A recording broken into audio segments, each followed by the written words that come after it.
Chào các bạn, hôm nay chúng ta hãy cùng theo dõi phương pháp học tiếng Anh cực kỳ hữu ích được chia sẻ trực tiếp từ những người Mỹ trong một chương trình hàng chục triệu khán giả. Hãy theo dõi thật kỹ để tìm cho mình phương pháp học phù hợp nhất nhé. Bắt đầu thôi! Welcome to the deep dive. Today we're tackling learning English, particularly if you're just starting out. We've got this beginner's guide we're diving into. And our mission, I guess you could say, is to pull out the absolute gems, the tips and tricks that'll make the biggest difference. You know, skip all that information overload and really zero in on what really, really works. That's what it's all about, isn't it? Making every bit of effort count, Yeah. And this guide, it really gets that.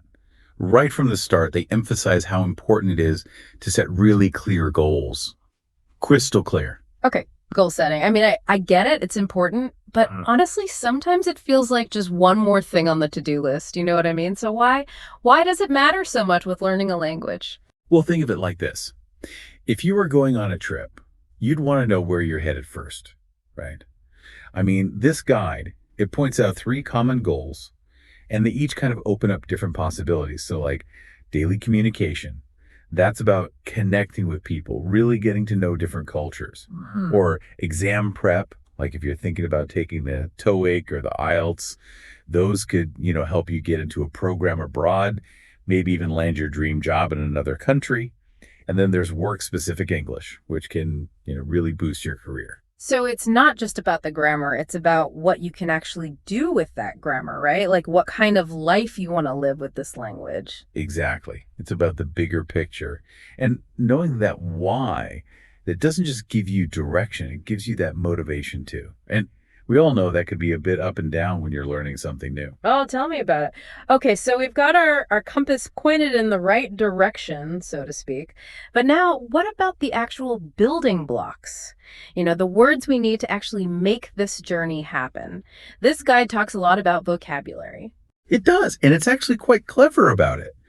Instead of just saying memorize, memorize, memorize, it suggests learning vocab by theme. And that's not just about being efficient. It's about tapping into how our brains work best. Okay, now I'm really intrigued. I've always struggled with those huge vocab lists. What makes the thematic approach so different? Well, imagine this. Learning words related to, let's say, family or work or daily routines. And it creates these like clusters of meaning in your mind. It's more like building a mental map instead of just, scattering random pins all over the place. Yeah, it makes so much sense. So instead of like apple, chair, government, it's more like apple, banana, orange. You automatically start making connections. The guide gives those examples. But what if we took it a step further? Like if you were learning English, what themes would get you excited? What words would you put on your mental map? I love that question. That's a fantastic question for everyone listening. And the guide actually gives you some really practical tools to do this. So like flashcards, whether you use actual cards or an app like Quizlet. Yeah. And they keep it realistic too. Aim for 5 to 10 new words a day. Build that habit. Boot steps, right. Consistency over cramming. Speaking of which, we've got our goals, we're building our vocab, but there's this other piece of the puzzle that can feel really intimidating. Pronunciation. I've definitely butchered my fair share of words over the years. What guidance does the guide offer to help us sound, more confident and fluent? It dives right into that. Yeah. And it even brings up something that might sound a little scary at first. The International Phonetic Alphabet, or IPA. Okay, full disclosure, the IPA always seemed like this super complicated code that only like linguistics professors understand. How does the guide break it down for the rest of us? They use examples that, we can all relate to. Like, think about the sound A, as in cat. And then there's, like in cup, which is a sound that's pretty unique to English and one that a lot of learners have trouble with. And then there's A, as in sit, another super common sound.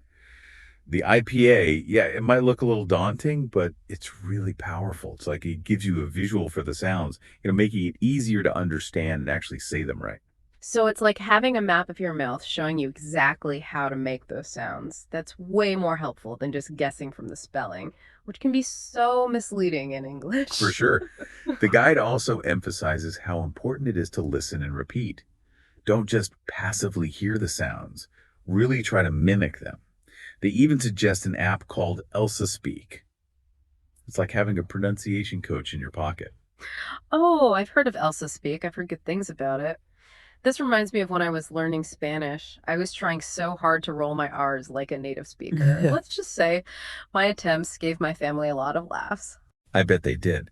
But that's all part of the process, right? Embracing those moments of awkwardness and laughter. And remember, the more you practice, the more confident you'll become. Okay, so we're setting goals, we're building vocabulary, we're tackling pronunciation. But let's be real, one of the biggest reasons we learn English is to actually have conversations, right? So what does this guide say about developing those all-important conversational skills? You're absolutely right. And the guide, it's smart about this. It points out that before you can even think about speaking fluently, you need a good foundation in listening, understanding what you hear. It's like learning to dance. You got to understand the rhythm before you can, bust a move. I love that analogy. So it's not about jumping into these complicated conversations right away. It's more about training your ear, getting used to the flow of spoken English. Exactly. And the guide, get this, it suggests starting with something that might surprise you. Children's cartoons, like Peppa Pig. Peppa Pig. I mean, who doesn't love Peppa Pig? Right. The point is, it's familiar. You're not overwhelmed with technical terms or crazy grammar. You can focus on picking up those basic sounds, the intonation, the rhythm. It's like instead of trying to figure out every single word, you can relax, enjoy the story, and your brain's kind of absorbing the language in the background. Exactly. And then once you're comfortable at that level, you can, level up. The guide recommends stuff like BBC Learning English, VOA Learning English. They're known for having clear pronunciation and content that's made for learners. Okay, so we're working on those listening skills, getting more comfortable with the sound of English. But let's be honest, there's this other big thing we got to talk about: grammar. I think a lot of us, myself included, have a kind of love-hate relationship with grammar. I get it. I totally get it. Grammar can seem intimidating, right? Like this huge rule book you have to memorize. But this guide, they have a really good approach. They say, look, you don't need to be a grammar expert overnight. It's about focusing on the essentials, the building blocks that let you make, simple sentences that people can understand. Okay, that definitely takes the pressure off a bit. So instead of jumping into the subjunctive mood or something, what kind of essentials are we talking about here? They focus on really mastering the basic tenses. So, simple present, simple past, simple future. Those are the workhorses of everyday conversation. Those do seem a lot more manageable. Can you give us some examples of those, in action, just to give us a clearer picture? Sure. So simple present, think of actions that happen regularly. I eat breakfast every day. The sun sets in the west. Simple past, that's for actions that are finished, done and dusted. I went to a concert last night. She baked a cake yesterday. And then simple future, for things that will happen. I will call you tomorrow. We will travel to Italy next year. Okay, I'm starting to see how these basic tenses are like the foundation. It's like knowing the basic chords on a guitar, right? You can play a lot of different songs with just a few chords. Exactly. That's a great way to put it. And the guide takes it even further. It emphasizes mastering basic question patterns.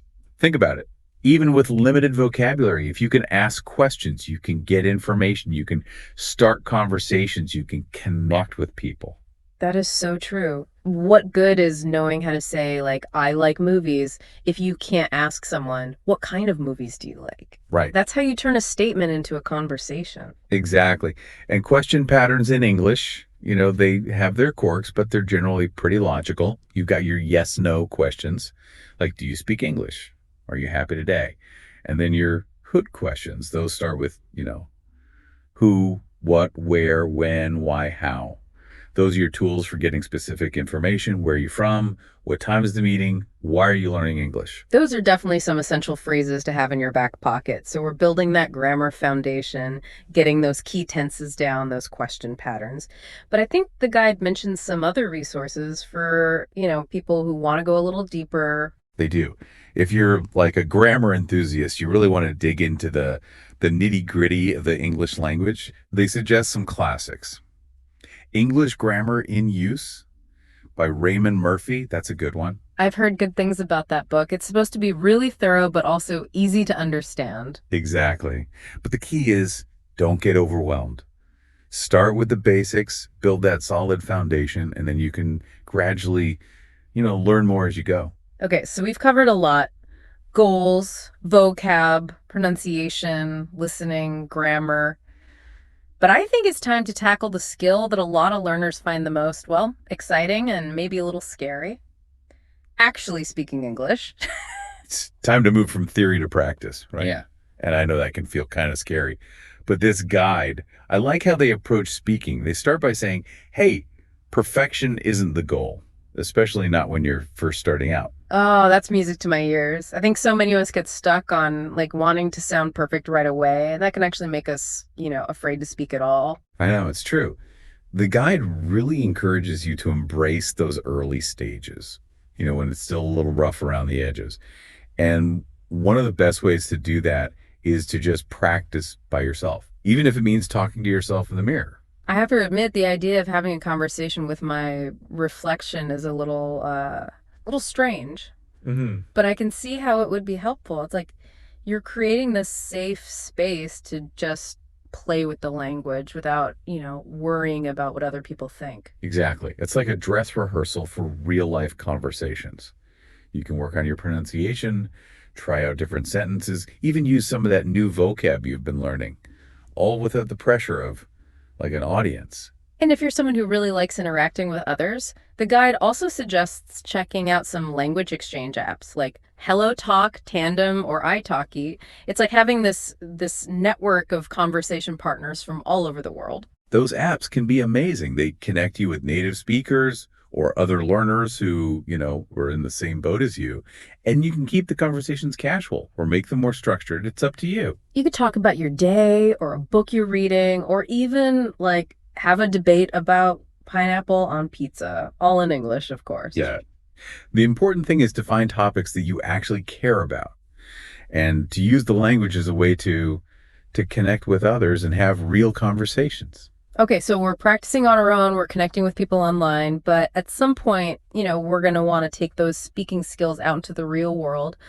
What advice does the guide have for making that transition? Baby steps. That's the key. Start small. Try using English in your everyday life, even if it's just little things. Ordering your coffee in English, asking for directions, chatting with the cashier. These little interactions, they can really boost your confidence and fluency. I think a lot of people are afraid to speak because they don't want, sound silly or make mistakes in front of others. But isn't that just part of learning? It totally is. Mistakes are going to happen.